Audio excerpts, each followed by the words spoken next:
Yo, what's up, Skittle Squad?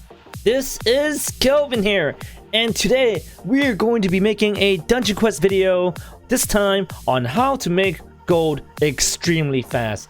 Before I begin, make sure you smash the like button, share, and subscribe. Don't forget to turn on your notifications. Without further ado, let's make some money. Number 1. Trading higher level gear for lower level upgraded ones. Every time a new update comes out in Dungeon Quest, the newer gear is usually so much better than the old ones. There's always a huge difference in power. Everyone wants to get their hands on them, and you can always take advantage of that by trading out these gears. It really depends how high level you are and if you can do these new dungeons, but if you can start selling these insane ones, nightmare ones, for players who can't get their hands on these items. They're probably willing to trade upgraded legendaries, they're willing to trade upgraded armor gear. And upgraded armor gear usually sells for a quick penny. You can always sell those items to the merchant for a lot of money. Let's say you can do a Samurai Palace Nightmare map, and maybe someone wants to offer for it. So you can say, hey, why don't you give me your upgraded King's Castle or Underworld gear? I'm gonna give you something better. It's clean, but it has more upgrade slots, and the base damage is better. So, are you willing to trade? And usually you can get a pretty good trade there. I mean, if you sell these weapons or gear to the merchant yourself, you're only getting like 1 million at most anyways. But if you can actually make a good trade, do some good business, you can range from getting a few million from upgraded armor, or even 23, 24 million, 28 million from some of the Underworld legendaries. So make sure to consider this option. I do suggest aiming to trade weapons because they do pack a lot more slots, which means they put in a lot more money to upgrade, and it also means you're gonna sell it to the merchant for more money. So I guess as this tip goes, it's like that saying, one man's trash is another man's treasure. Number 2. Make good use of the VCafe Discord. When you find rare gear, you're usually gonna put it on and wear it, but what happens if you find another one of the same thing? A duplicate. You can't really wear 2 armors at the same time, or even 2 weapons at the same time, and selling to the merchant is usually a waste. Then of course, finding someone to offer these items in a public server is extremely difficult. You might risk getting scammed, you might risk not getting such a great deal. But what you can do is to use the VCafe Discord, get verified there, go to the Dungeon Quest trading section to offer up your gear there for either gold or maybe different gears. Of course, this is not really a secret sauce in any way because VCafe Discord can actually be found in the Roblox game page easily. But do remember, this is the best place for a trading market. A lot of players do gather here just to sell and trade items. I will probably include the link in the description box below. If you're feeling a little lazy and you want me to link it to you, go and check it out. Oh yeah, but of course, don't forget to check out our Discord as well, because our very own Skittle Squad Discord does have a specific channel dedicated for Dungeon Quest things. You can trade and sell items there as well. Number 3. Use a calculator to save on gold. Have you guys ever gotten 2 of the same armor or 2 of the same weapon but was kind of confused on how to upgrade them and which one to upgrade? Or did any of you actually upgrade an armor or a weapon and suddenly found out that it's either weaker or end up costing you much more for barely any stat bonus? It's happened to me before, and I would end up wasting hundreds and hundreds of millions of gold. That's why you should be using the Dungeon Quest calculator before upgrading any of your gear.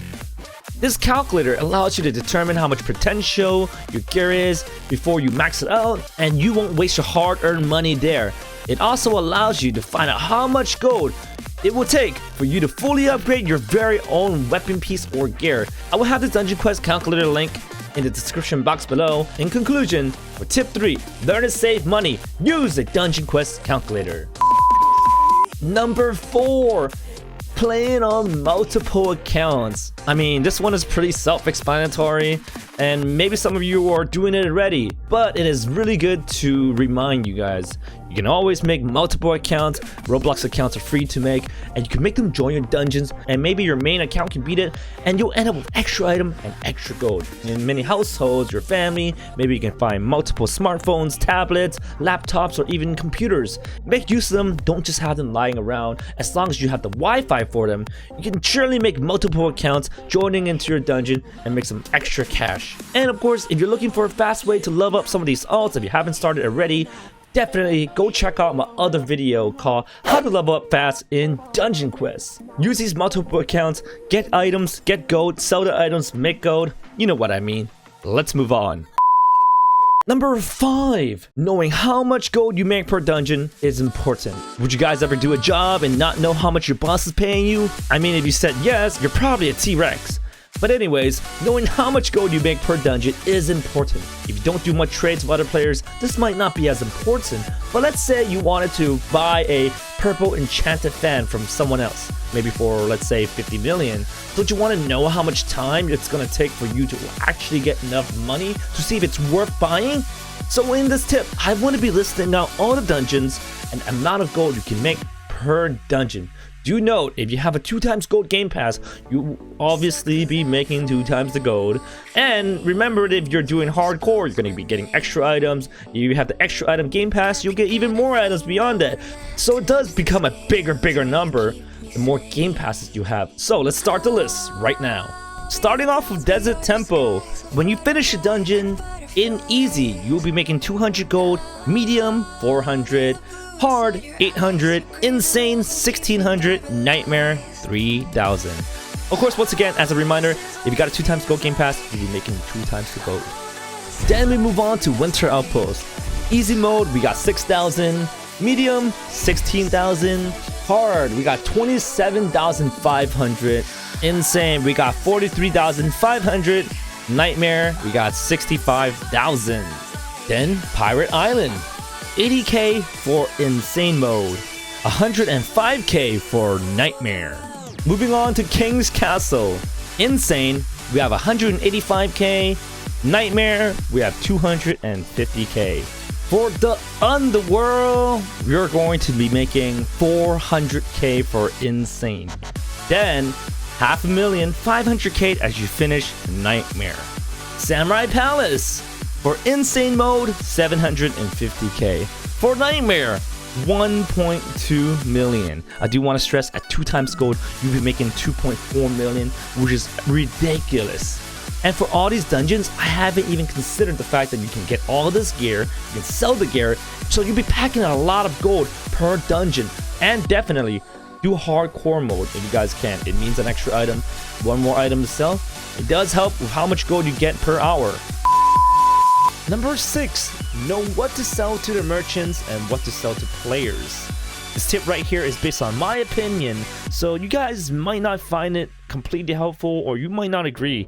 After watching this part, do let me know in the comment section down below if you guys disagree or if you guys do agree. Anyways, for me, when it comes to selling the right items to the merchant or players, I did devise a formula. Since I have multiple game passes, I play many hardcore dungeons, and I always play the highest level ones, I would end up stockpiling a huge amount of items. My formula when it comes to merchant selling is to quick sell any items regardless of the rarity if they're not from the highest level dungeon, or rather the newest released one. Since in Dungeon Quest, valuable items are always top heavy, and top heavy means that if they're not strong, they're not valuable. You do have to make sure you gotta clear your inventory. I usually sell everything that isn't considered the strongest one in that specific dungeon in Nightmare mode. For example, in Samurai, the Ancestral set is the best gear. That's something I hold on to. Or from Underworld, the Titan set is the best gear. That is also something I might hold on to.